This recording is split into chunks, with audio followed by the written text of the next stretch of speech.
There are bad neighbors. And then there's Karen, the kind of woman who could find a way to file a complaint about sunrise being too bright. I'd been living on my 2,000-acre ranch for nearly 15 years. It was my paradise. Rolling hills, a private lake, a red barn older than most states, and quiet nights under the stars. So, when I finally took my first real vacation in a decade, a 3-week trip to Thailand, I left with peace of mind. My ranch manager, Sam, had things under control, and my security system could practically run NASA. What I didn't expect was that my HOA nemesis, Karen, would decide that my absence was her golden opportunity. It started with an email I got halfway through my trip. Urgent. HOA property transfer notice, ranch sale finalized.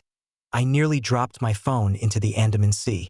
I opened it and read the absurd message. Dear Mr. Jackson, congratulations on the sale of your property.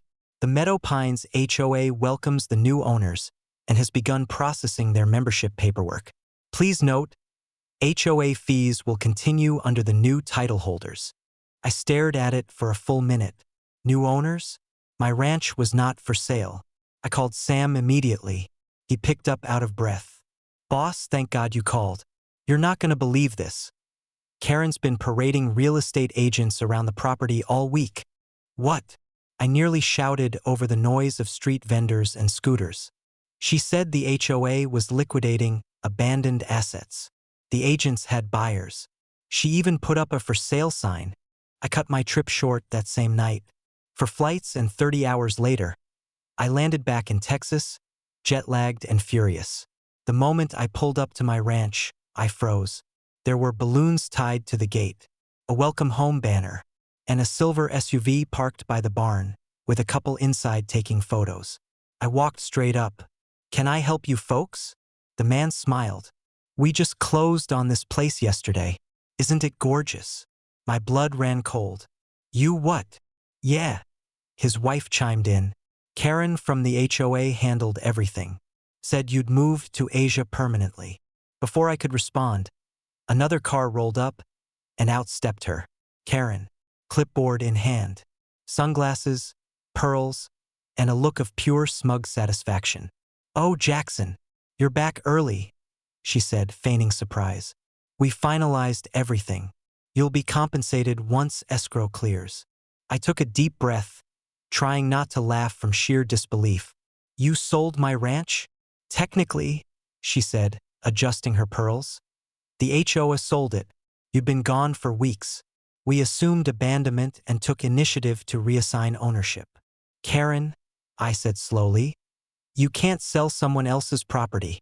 Oh, don't be dramatic. It's for the good of the community. That's when the sirens started. Turns out, Sam had already called the sheriff.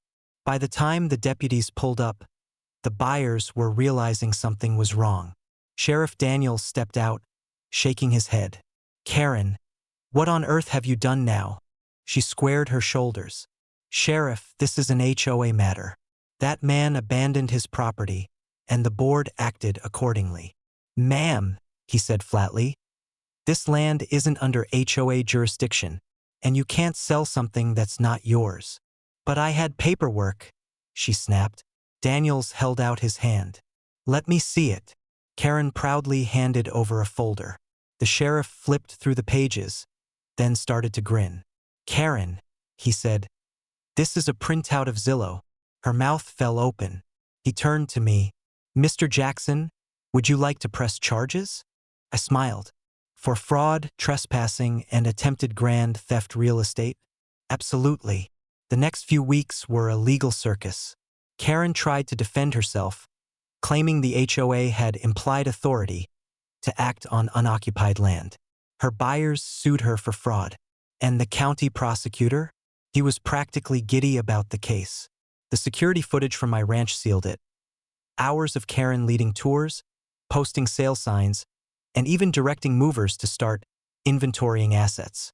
When she realized she was facing actual felony charges, she tried to claim insanity, said she heard from the board that the ranch was condemned.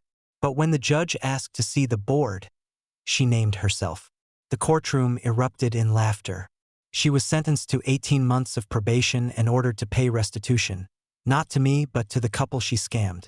As for me, the sheriff personally drove out the next day with a brand new no trespassing, private ranch, law enforcement protected sign and installed it himself.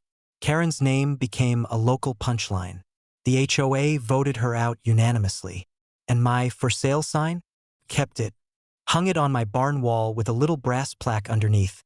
Sold by Karen Teo Karma. Sometimes, when I sit by the fire at night, I think back to that trip. The beaches, the peace, the blissful ignorance before chaos struck. And then I smile. Because now, whenever Karen drives by and sees my new gate, the one that automatically locks at the sight of her license plate, she knows one thing for sure. You can't sell what you don't own, but you can buy yourself a first-class ticket to handcuffs.